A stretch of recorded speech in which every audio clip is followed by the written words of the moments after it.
समस्त को नमस्कार बंधुगण।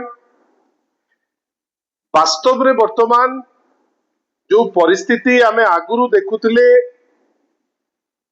अन्य राज्य रे जोटी वर्तमान डबल इंजिन सरकार अछि, ओडिशा मध्य समान चरित्र आज समग्र देश रे रिफ्लेक्ट करुछि। बंधुगण, गतकाली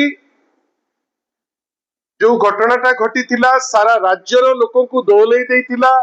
हिंजिली रे गोटे 3 वर्षर कुनी पिलाटे अच्छी ता सामने रे गोटे डबल मर्डर होउची। गोटे माँ पेट भितरे थिबा छुआ को ताकू मारी देई चली जाउचंती। से कुनी छुआ असहाय एवं ए जिंस देखिरी की अवस्था हेतिबो आपण माने जानती।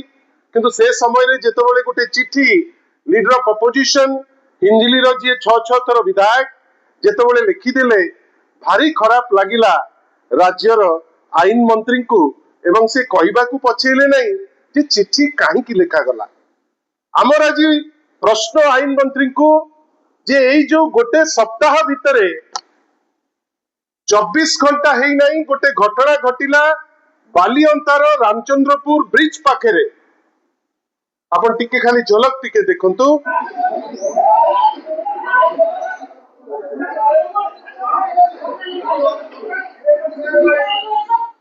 बालिअंतार रामचंद्रपुर ब्रिज पाखरे सेमानकु दंड दरकार, कहीं सेमाने असाधुचरण करिसंती महिला मानकु। किंतु पुलिस सामने रे आपण 2 जण व्यक्ति को बाड़े बाड़े ता भितरु जड़े लोक को मारी देबे, एइटा हम समस्त को व्यस्त कर देइछि। काठ फालिया रे मारी मारी ताकू बांधी ताकू जीवन नहीं जीव। पुलिस चुप हेकिरि थिबो। पुलिस कहा को अपेक्षा करिछि इंस्ट्रक्शन पाइले से ता ऊपर कार्यकारी करिवो। आपण खाली भाबंतु मात्र 5 मिनिट भितरे हमें सारिबा।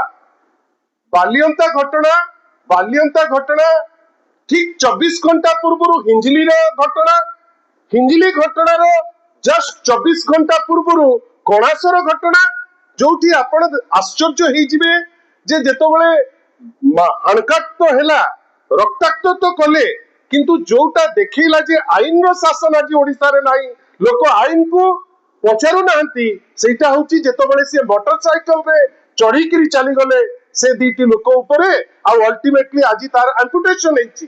एवं सबुठारु दुख ता पूर्वरु घटिथिबा घटना जोठी गोटे महिला को पत्थर रे छेची छेची ता मुह को अधमरा करी एससीबी रे पकेइचंती। बंधुगण, आज जो बालिअंता रे घटना घटी सारिची गोटे वीक भितरे विभत्स घटना 4-4टी। मते भाबंतु तो ए सरकार जो अच्छी डबल इंजिन सरकार आउ आईन अच्छी तो